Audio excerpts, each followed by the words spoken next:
Good morning. As stated, one, thank you to the IoT Asia organization for giving Intel the opportunity to present to the audience. 20 minutes is not a lot of time, and I'm going to do my best to get through the content and make sure we finish in a timely manner. We have found this assessment of how the Internet of Things world will evolve over the balance of the decade to be extremely insightful. It begins to paint the premise for which most of us will have to evolve as companies, as businesses, and as consumers through the balance of the decade. So as we move from essentially being largely aware of a mobile world and learning how to work and operate on a mobile world, and we deal with the implications of an always-on life, and in fact, as we look at the new generation of managers and even children, what we're seeing is a completely different level of connected awareness and connected requirement that will be then fueled by the ability to drive this all into cloud applications and cloud environments, together with a sensor economy that will grow rather substantially through the second half of the decade, leading to a truly enabled Internet of Things, ubiquity in terms of our ability to connect and to be managed through a number of things together with cloud capabilities, cloud services, in a connected business, eventually becoming a semantic environment where devices self-configure, devices are self-aware, devices become artificially intelligent and become self-programming and self-provisioning. And we see the key to this, though, is that these types of capabilities are actually, from our point of view, things that are required in order to survive as a business through the balance of this year. So as we go forward, we're going to talk more about how specific technologies come together to enable this world. Internet of Things isn't new. I think probably one of the most interesting things as we all begin to work through the market is that we begin to believe, or at least think, Internet of Things is a new concept. Actually, from an Intel perspective, we've been connecting devices. Our colleagues from Bosch and SAP and others that have presented to you this morning, we've been connecting devices for decades. It's not new. What is new, though, is the idea that we can derive substantial benefit from the use of data through the mining of data and through the analytics and business intelligence that can be gathered through data. And as we work today dealing with all these different segments and all these different markets, you've heard the use cases again and again and again that are all rather similar or all rather cohesive in terms of this idea of taking appliances that are loaded with sensors, extracting the data from those appliances and putting them into analytics frameworks that then drive some level of value. And we're going to talk more about how that value gets derived and what the critical factors around them should be. Our vision of IoT is rather simple, actually. It's about how we take computing and communications technology, drive them into ubiquity, such that they become almost indistinguishable from the surroundings themselves, that the ability to extract data, throw that data into analytics frameworks and allow deep contextual experiences that are actually meaningful to the users or to the businesses in which the data and analytics is being derived is critical. The bottom line is that we have to do this in such a way in order to drive true ubiquity. When you start talking about, I don't care if it's 15 billion, 20 billion, 50 billion, 200 billion, I've heard every single number there is, or whether it's trillions of dollars, as in the case of Cisco with their value at stake at 14 trillion, or you talk about GE's assumption with World Bank that it's half the global domestic product of 32 trillion. When you talk B's and T's on the end of numbers, it's huge. And to drive true ubiquity, you've got to make the technology extremely interoperable. Going on a forward basis to look at this is something where we can continue to exist in silos of automation or silos of opportunity in terms of different systems, different capabilities. We really have to drive to a point where these things become interoperable and we make the technology essentially disappear, make the technology almost irrelevant and drive up the value in terms of the context that's delivered, and the business intelligence and the business value that's derived from these technologies.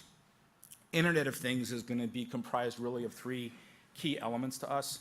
How we take smart devices, combine them, and integrate them into things that drive secure systems of systems. And I'm going to talk about security quite a bit. I've listened to a number of presentations this morning. Security tends not to be the thing that people talk about most, but it's fundamental. The bottom line is, if you can't trust the source of your data, if you can't trust the content that's being delivered to your analytics engines, by definition, any decisions you make off that data are essentially invalid. And so for us as Intel and for our partners, what we're learning again and again as we go out and we talk about all the different use cases and all the different vertical industries, that getting to the point where these systems are secure is critical.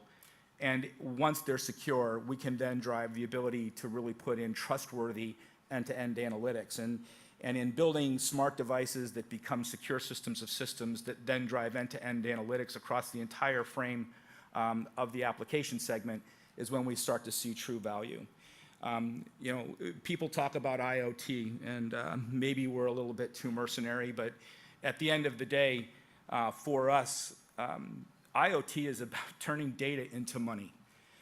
If we're not collecting data for a purpose, collecting data for the sake of collecting data is irrelevant. If we can't turn data into revenue through data mining, or we can't turn data into improved operations and therefore profitability, then at the end of the day, there's really no value in IoT. And so for us, what we believe is that if you can securely manage data and assets, essentially track, command, control, optimize, and monetize assets and data, then you're truly capitalizing on the opportunity in Internet of Things. And for us, there's basic capabilities that need to be pulled together in order for this promise of Internet of Things to be fully realized. We use a simple definition. Billions of things, but that are connected. We call these appliances, the things at the deep edge that are sensor-enabled technologies that are basically producing data. And I'll talk more about the hierarchical structure and systems of systems in a second. But bottom line is, we believe the highlighted yellow elements of this chart to be table stakes. If as businesses, as communities, as governments, as enterprise, whatever the case may be, if you are not understanding how to pull together the ability to connect these appliances, manage these appliances, and secure these appliances over networks, you're probably not going to be part of that evolution that Booz & Company talks about over the balance of the decade. In fact, and as I said, it's not about just being able to connect, manage, and secure appliances. It's really about how you intelligently extract data, turn that data into actionable information through analytics and business intelligence, and then drive valued services. Valued services is critical. We've been talking about this for in excess of 2.5 years. And that is, again, back to this idea, if you can't drive revenue and profit from this construct, then the system by definition is faulted in what its true value is from an economic standpoint or from a business standpoint. So this is all about delivering revenue and profit and doing so from actionable information from valued services.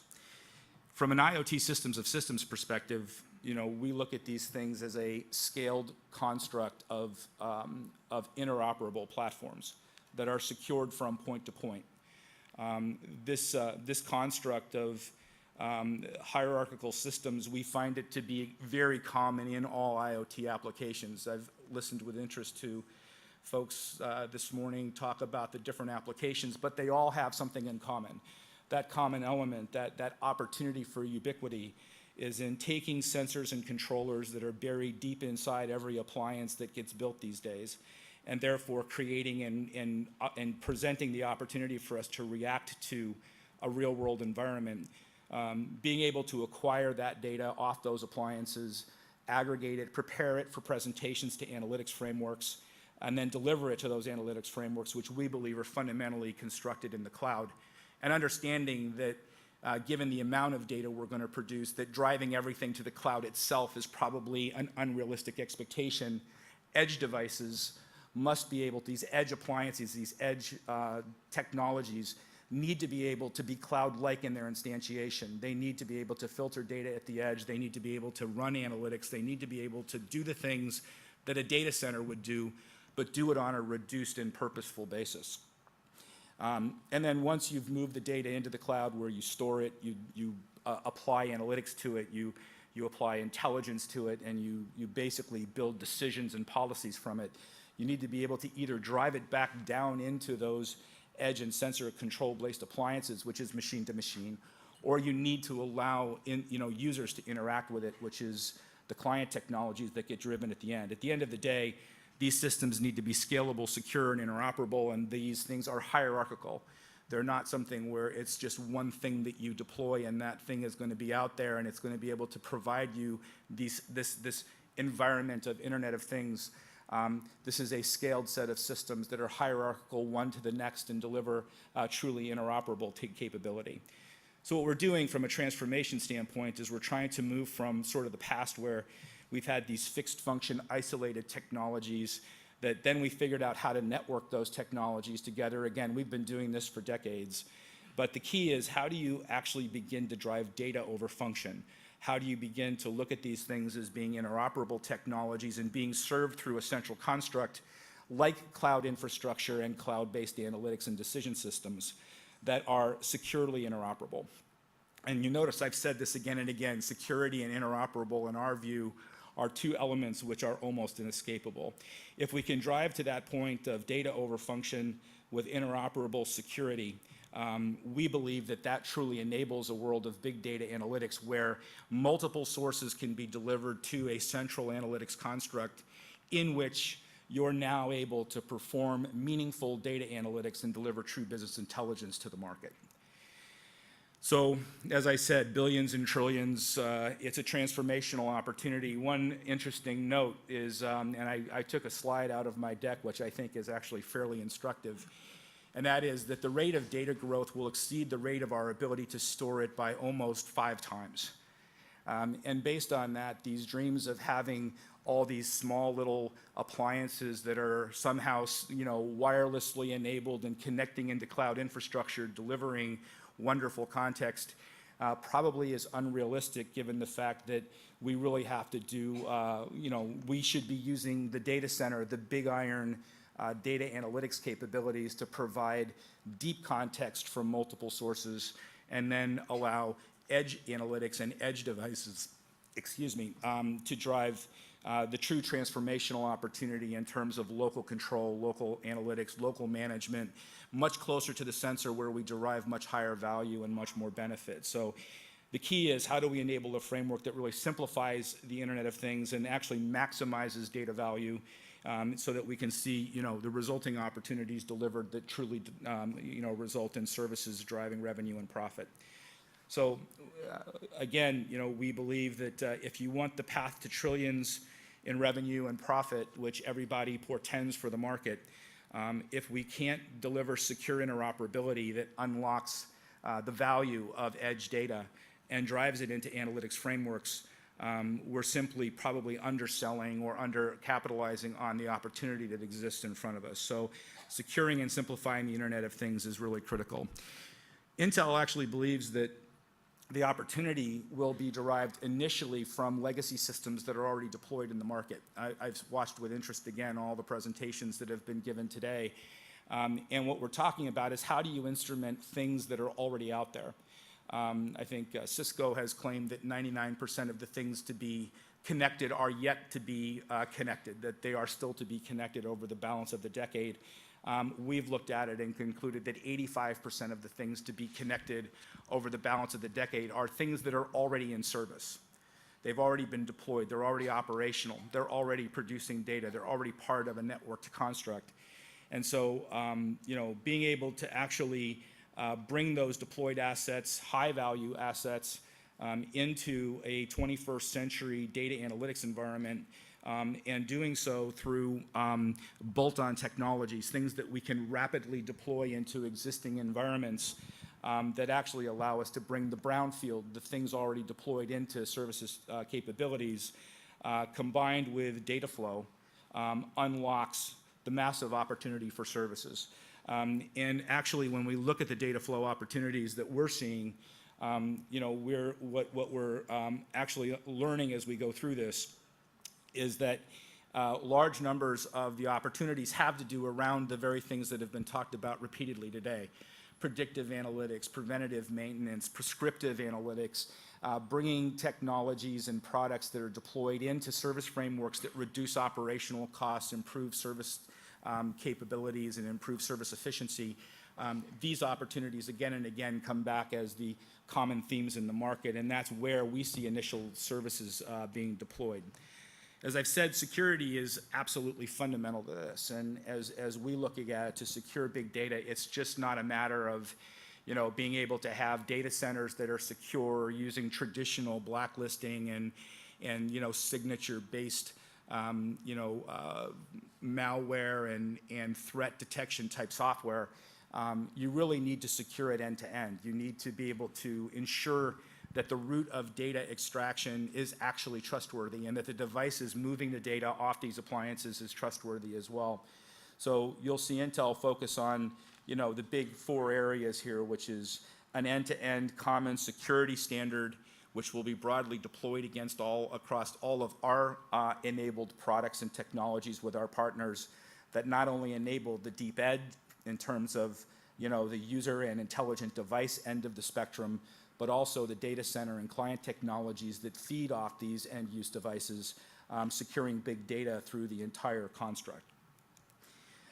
One of the big things that we believe is instrumental when I talked about that edge environment is when you take the security element and now you build it into what we see as the next big platform for the Internet of Things, which is the intelligent gateway, the device that allows you to go to a legacy install base attached directly to that in legacy install base through legacy networks and legacy communications protocols, pull the data off those appliances and drive it into the analytics framework.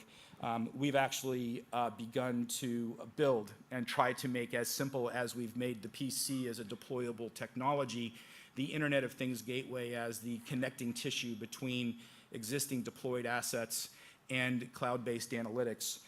So you'll see us, we have already announced that we are making available to the market through partner relationships what we're calling intelligent services gateways that will actually allow a family of devices that will be scalable based on processing technology, allow us to actually address the increasing requirements of complex analytics, and to do so seamlessly. That actually protects the value and the investment you make in your software, which is critical. Being able to scale analytics across an increasing base of technical processing technologies that is integrated with security and fundamental operating system software and middleware that's completely open in its architecture. Again, we don't believe that this market grows through proprietary isolated technologies, that these systems must be open and freely available to the market, and that these will ensure, and through this, open up the services market and services opportunity that in turn allows for the applications and the services and the analytics to be deployed seamlessly across a very broad base of market architecture. So what you'll see, rather simplistic drawing, if you go back to my idea of a vertically built structure of technologies, the gateway for us is an open systems platform that is multi-vertical in its construct, allows us to address all of the industries equally, is enabled with unique software based on vertical context, but then allows us to connect up to cloud and analytic technologies, but allows us to also connect down into the appliances and seamlessly move data back and forth between those two constructs in an open systems, fully programmable, fully operational mode that is fully secured and allows for local decision-making, local analytics, and local programmability. We look at this as really enabling us and the industry to drive that ubiquity that I talked about earlier in the presentation in terms of addressing endless use cases and being able to not only enable deployed assets, but also new greenfield assets that would be designed with this technology, again, fully enabled with security and the capabilities around the market. So our approach is going to be very centered on IoT gateways, tying these gateways into cloud infrastructure, data center technology, security infrastructure, and doing that together with the assets that we've been able to put together within the company. So with that, it's 000 on the clock, 20 minutes. And I appreciate your attention and all the pictures. Hopefully, if we have an opportunity to interact through the day, we'll get that chance. Thank you for your attention and time.